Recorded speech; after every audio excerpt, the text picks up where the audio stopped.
After the shock of losing the White House and failing to take the majority in the House and Senate, Democrats quickly regrouped and developed a new approach. From town hall protests to sometimes violent demonstrations, they're fighting the Trump agenda at every step. Hillary Clinton recently emerged to announce she's part of the resistance. We sent our full measure cameras to meet some of the people in the field organizing the resistance. They're organizing in Berkeley, California, where violent clashes and street brawls broke out. They're organizing at town hall meetings held by members of Congress. And I think there's more energy now since they realize what has happened in this election. What has happened is, after liberal donors shelled out more than $700 million to put Hillary Clinton in the White House, Donald Trump won. And that prompted a national freakout on the left. If you're like me, you've been pretty freaked out about Trump and his agenda. Since the election, hundreds of groups have formed to convert the disappointment and tears into something more productive: organized resistance. You will have 3 simple targets: your 2 U.S. senators and your representative. Gene Stilp is Pennsylvania's Democratic Party congressional campaign coordinator. We caught up with him at a rally he helped organize in March on the steps of the state capitol. We have basically an idiot running the government right now, or attempting to run the government, who only governs by Twitter.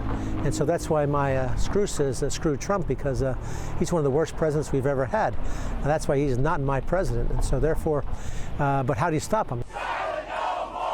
For many, the answer lies in taking a page from the enemy.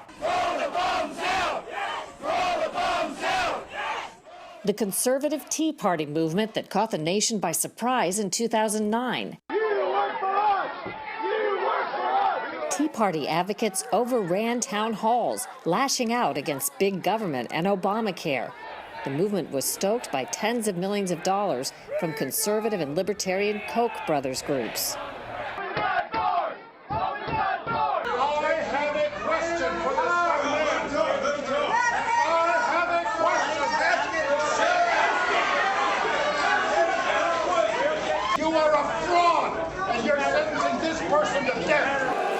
Now in 2017, a mix of new and established liberal organizations have partnered to use Tea Party tactics to stop the Trump agenda. Once you're part of a team, there are 4 simple tactics to engage in. We repeatedly asked national organizers for interviews, but they declined. So we sent our cameras to some field events to meet local organizers. I'm thinking of easy and fun ways to focus on keeping our country's values and Constitution intact. We were at the first anti-Trump meeting organized by Andrea Walker in Arlington, Virginia. She's a retired federal worker and Hillary Clinton supporter. There is an incredible amount of things that we can do, that including pickup marches. You get an email and it says for you, just to go and, tomorrow, show up here. In Y Mills, Maryland, we found organized opposition at a raucous town hall. If we can have quiet and show respect. You work for us! Afterwards, we caught up with the target, Republican Congressman Andy Harris. It's just people came out and they expressed their frustrations. That's part of the American system. Keep it going. And on the State House steps in Pennsylvania, we met organizer Terrell Bryant. Well, this goes back to what one of the founding fathers, Thomas Jefferson, he wanted active citizens, and this is what we're doing, what Thomas Jefferson wanted to see in our democracy. You have MoveOn.org getting involved with the resistance hashtag, and you got a whole lot of other groups getting involved. Behind the resistance across the country, there are some big money names. For example, one sponsor of the movement is MoveOn.org. Its top donors in 2016 were Facebook co-founder Dustin Moskovitz and his wife. They gave $2.5 million. Another top MoveOn donor is environmentalist and hedge fund mogul Tom Steyer, who's given $160 million to liberal causes since 2014. As an outsider, I see Republicans in charge of the House, the Senate, and the White House. And yet I feel like Democrats are able to, through their organization, direct the conversation right now. Well, they are directing it, and of course that makes me a little uncomfortable here in my chair, as you see that, because you're seeing what is actually the case. Republican Congressman Mark Meadows. We're seeing at town halls across the country a real organized effort to not really change policy as much as it is to get videos to go viral. I'm very familiar with the Tea Party activists and grassroots activists. I would say that this is a different type of group, highly organized, but not as much content driven. It's really a factor of just not accepting a new president. Beyond the public town hall opposition that we see, some people think there's sort of a shadowy version of this opposition going on inside government. What's your take on that? Well, we do see some of that. I mean, unfortunately, we've seen a lot of that. They certainly have a name and they certainly have a face, but they do things in a way that is nameless and faceless. It's referred to as the shadow government or deep state. The notion that influential members of government agencies or the military are involved in the secret manipulation or control of government policy. It may sound like the stuff of conspiracies, but liberal and conservative analysts are among the believers. The deep state is a very real thing. It's the civil service, writes one.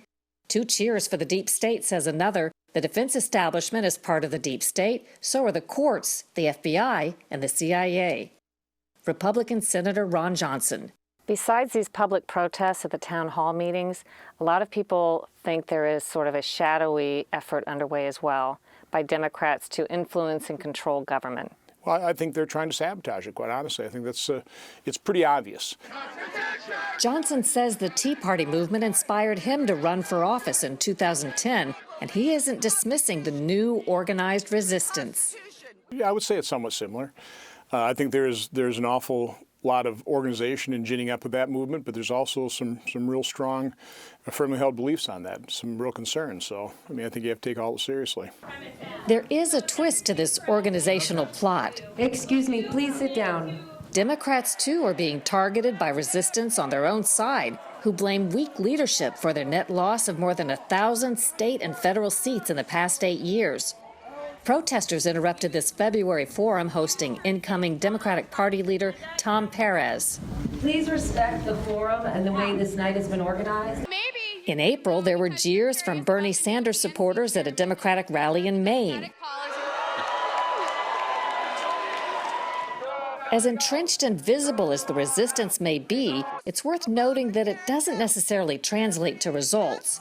After all, the Tea Party didn't stop Obamacare or dial back big government. Has anything really changed since then in terms of the big government that the Tea Party it's gotten fought? worse. It's gotten worse. It just continues to grow. Still, the Democrats' resistance vows to sustain a tireless campaign. To make this work, we all need to be in this for the long haul. A real resistance movement is a marathon, not a sprint. They hope to stop Trump at every turn and win congressional seats in the 2018 midterm elections. What I'm hoping for is then to make this as easy as possible for people to have a sustained protest. Let's go on for 2 years, without going and swooning, with fatigue. The demonstration season isn't even in full swing yet, okay? This is coming up, the spring, the summer. You're going to see people really get active, and these guys are going to be afraid even to cross the state line to come back into Pennsylvania. Unlike Hillary Clinton, President Obama hasn't directly joined the fray, but his website does link to Organizing for Action, one of the primary groups supporting anti-Trump events.